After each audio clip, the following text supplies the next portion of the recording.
অদ্ভুত জীবন তোমার নারী! এক সংসারে জন্ম নিয়ে টানো অন্য সংসারের ঘানি।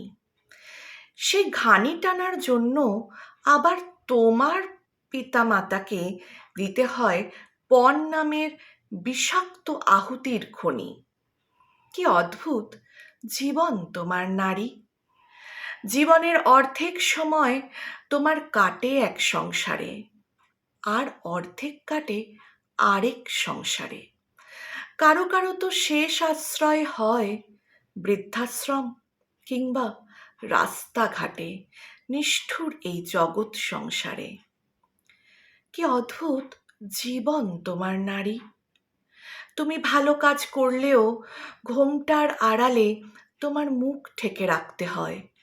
অথচ পুরুষদের বেলায় দেখো, কত পুরুষ হাজার অপকর্ম করেও মুখ না লুকিয়ে হামেশাই বুক ফুলিয়ে রয়।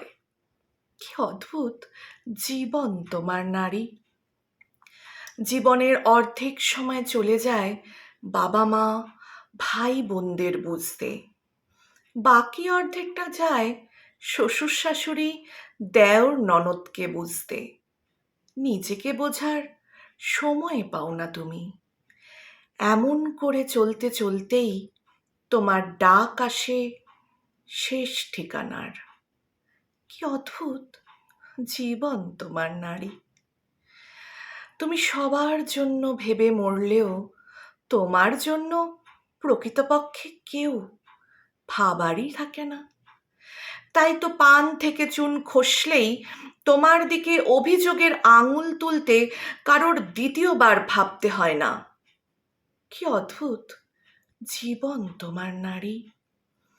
সমাজের যত তুচ্ছ তাচ্ছিল্য সব তোমার ভাগ্যেই জোটে, অথচ সেই তুমি বিনা যে স্রষ্টার সৃষ্টি যাবে একেবারে টুটে। কি অদ্ভুত জীবন তোমার নারী! সারাটা জীবন কেটে যায় তোমার অন্যদের জন্য, অথচ শেষ যাত্রায় কিন্তু কেউই কারোর সঙ্গে যাওয়ার জন্য মোটেও হয় না গণ্য। কি অদ্ভুত জীবন তোমার নারী! নমস্কার, আমি শর্মিষ্ঠা মুখার্জি। আজকে চলে এসেছি একটা নতুন কবিতা নিয়ে আপনাদের সামনে।